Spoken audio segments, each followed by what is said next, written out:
Hello tout le monde, j'espère que vous allez bien. On se retrouve aujourd'hui pour une nouvelle vidéo YouTube. Alors donc on est le samedi 4 décembre et on se retrouve aujourd'hui pour partir en vlog. Donc pour ma première compétition de street lifting, ma première compétition aux couleurs de la SWAT Team. Donc je suis hyper contente, je vois enfin le bout arriver, le bout de la prépa, puisque ça fait 1 mois et demi que je me prépare pour cette compétition. J'ai eu des petits bémols dans ma prépa, j'ai eu des moments de doute, mais voilà, je sais qu'avec du recul, ça a été difficile, mais je pense quand même voilà, que pour une première prépa, j'ai pas trop mal fait les choses. En tout cas, on va le voir du coup pendant la journée, du coup avec les perfs que je vais faire tout simplement. Je vais du coup vous emmener avec moi dans la salle On Air. Donc c'est le On Air de la Courneuve, donc c'est là où j'ai passé mon challenge avec la team MyProtein. C'est des salles, franchement On Air, c'est des salles que j'affectionne particulièrement. Je les trouve vraiment top en termes d'équipement, que ce soit pour le power, la musculation, le street workout, vraiment j'adore ces salles. D'ailleurs On Air, si vous passez par là, faites-en un à Cergy s'il vous plaît. Donc voilà, je vais vous emmener avec moi, vous allez voir toute l'installation etc qu'il y aura dans la salle. Et du coup, comment je me sens aujourd'hui? Je suis un petit peu stressée, pas tellement pour l'instant. Je sais que moi je suis une grande stressée, mais ça arrivera voilà 10 minutes avant mon passage. Voilà, on va voir comment je me sens. En tout cas, j'ai très hâte d'y être. Et puis c'est parti quoi.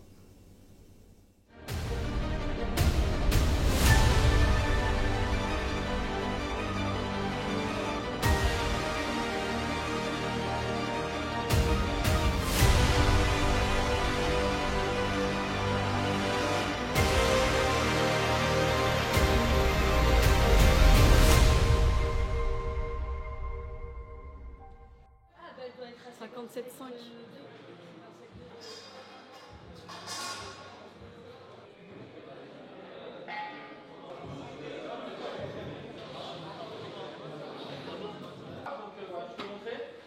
Voilà, là il a les bras tendus, l'arbitre va dire start, lui il va commencer à se balancer, on retire la vague de l'air et après il fait son muscle up. Voilà, il part quand il veut. Bon, faire l'exemple sans avoir les bras tendus après. Du coup je commence à me chauffer un petit peu. On va bientôt commencer du coup avec le premier mouvement sur les tractions. Donc voilà, on va voir ce que ça donne. Je pense que je vais faire une première rep à 37,5. Je vais voir là comment je me sens sur l'échauffement sur les barres. Et puis j'aviserai à ce moment-là, mais je pense que je vais partir sur ça.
Fin des tractions, donc j'ai validé ma dernière rep à 40.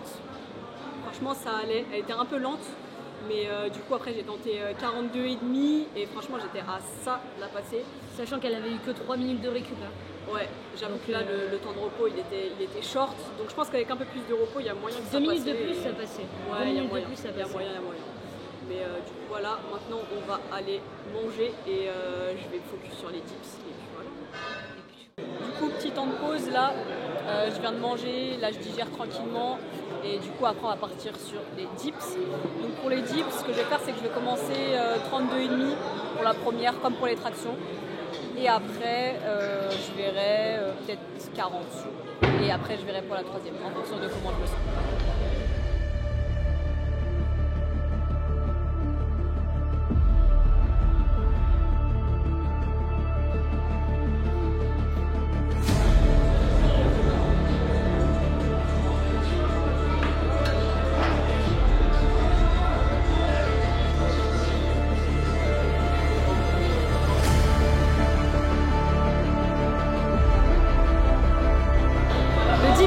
C'est un mouvement qui me fait un peu peur, mais bon, on va tout donner.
Du coup, ça y est, je suis passée sur les dips, donc j'ai fait 45. Je suis contente, je suis soulagée parce que j'ai pas mal d'appréhension sur les dips. C'est vraiment pas un mouvement que, voilà, nous on est pour le tirage. Mais du coup, j'ai fait 45 et franchement, j'étais plutôt à l'aise, donc je suis super contente. On m'a chauffé pour mettre 50, mais voilà, ce sera pour la prochaine fois en tout cas, comptez sur moi. Ok, maintenant on va retirer ça, on va aller se chauffer. Pour le squat, dernière ligne droite, on va tout donner. Pour ce qui est des perfs, je vais commencer par un 100 ou 105, je vais voir comment je me sens sur la montée de gamme de l'échauffement. Mais l'objectif ce serait de monter au-dessus de 110, ça serait vraiment cool, peut-être 112, un truc comme ça. Et ben, on va voir ce que ça donne, hein. C'est parti. Ah mais c'est Apolline, elle veut juste pas. T'inquiète pas, après la compétition ça va péter la diète. Ça va faire péter le compteur calorique. Bon, ça c'est le moment le plus difficile. C'est encore plus dur que le squat, que de faire du squat. On va les laisser comme ça pour l'instant, ce sera très bien. Là, un peu de mobilité.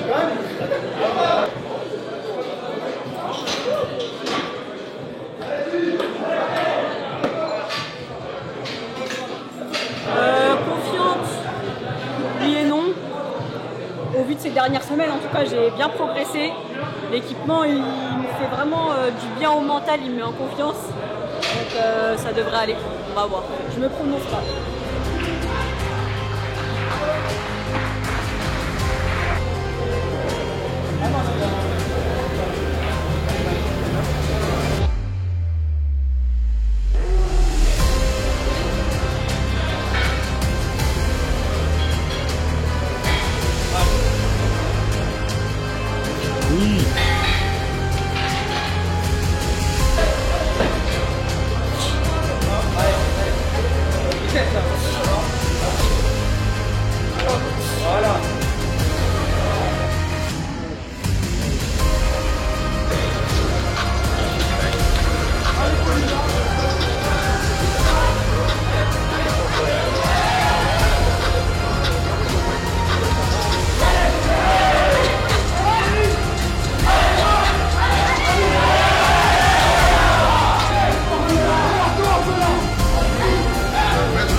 Voilà l'équipe, alors il s'agit pour moi de conclure cette vidéo. Alors on est voilà, plus de 2 semaines après la compétition et voilà, je me décide enfin à clôturer cette vidéo, vous expliquer un petit peu ce qui s'est passé parce qu'avant je m'en sentais pas forcément capable. Maintenant que je me suis un peu remise de mes émotions, que j'ai réussi à relativiser, je vais vous expliquer du coup ce qui s'est passé sur la fin de la compétition. Du coup, comme tu as pu le voir, on a commencé du coup par les tractions, ensuite on a enchaîné avec les dips. Donc tout s'était très bien passé jusque là. Si tu l'as peut-être remarqué dans la vidéo ou alors tu connais peut-être les compétitions voilà, de streetlifting, d'haltérophilie ou de powerlifting, c'est à peu près la même chose, mais en fait on a 3 essais par mouvement. Donc ça veut dire que si par exemple sur les tractions j'annonce une première rep à 30 kg, donc j'ai 2 autres essais derrière, mais je ne peux pas annoncer un essai inférieur à mon essai d'avant en fait. Donc c'est à dire si j'annonce une rep à 30, je ne peux pas annoncer 27,5 sur la suivante, je pourrais annoncer soit 30 si j'ai eu un échec ou alors aller au-dessus. Donc voilà, en premier en général on annonce une charge forcément qu'on maîtrise et on monte petit à petit. Donc ensuite est venu le moment du squat, donc c'était voilà aux alentours de 18h30, donc nous dans ma catégorie donc des filles, en moins de 57 on clôturait vraiment la compétition, donc on était vraiment tout à la fin. Je me sentais pas spécialement fatiguée ou quoi que ce soit, franchement j'avais encore pas mal d'adrénaline et de motivation. Voilà, c'était la fin de la compète, il restait plus rien donc fallait continuer à tout donner. Donc je suis partie m'échauffer, donc normalement j'ai commencé par faire un petit peu de corde, ensuite j'ai fait des exercices de mobilité, voilà ce que je fais habituellement, et puis j'ai terminé mon échauffement par une montée de gamme. Et donc pendant cette montée de gamme je suis montée jusqu'à 100 kg. Donc c'était assez habituel pour moi maintenant de monter jusqu'à 100 kg pendant mes montées de gamme, puisque 100 kg c'était une rep voilà, que je maîtrisais. Et d'ailleurs voilà, elle est passée crème pendant la montée de gamme de l'échauffement. Donc voilà, ça me posait aucun souci, je me sentais pas forcément fatiguée, lourde ou quoi que ce soit. Et donc ensuite est venu le moment de passer. Donc j'ai annoncé une première charge du coup de 100 kg pour mon premier essai. Et donc je suis partie voilà, sous la barre, premier essai, et là bam, échec, 0 contrôle de la barre, vraiment je me suis écrasée littéralement. Et voilà, j'ai pas réussi à la monter. Donc là c'était assez dur pour moi parce que j'ai pas compris, enfin je me suis dit tiens qu'est-ce qui s'est passé et tout. Mais voilà, j'ai quand même réussi à me remettre dedans, à me dire voilà c'est que ton premier essai, c'est une barre que tu maîtrises, let's go, on s'y met. Et il te reste quand même 2 essais, tu vois, même si tu restes à 100 kg c'est pas grave, même si voilà j'estimais quand même une barre aux alentours de 115, même si je passais 100, voilà c'était déjà pas mal. Donc deuxième essai, donc je reste sur les 100 kg puisque du coup je ne peux pas descendre de charge. Et donc là je décide d'être beaucoup plus dans le contrôle, de vraiment me gainer au maximum, me focus au maximum sur ça. Et puis là je la passe, mais il s'avère que donc du coup en face de moi on avait des juges, donc ils étaient 3. Et donc il y en a 2 qui ont levé du coup le carton rouge et une seule personne donc le carton jaune. Donc ça donnait du no rep, donc ça veut dire que ma rep n'a pas été validée. Et là vraiment honnêtement je me suis effondrée. Donc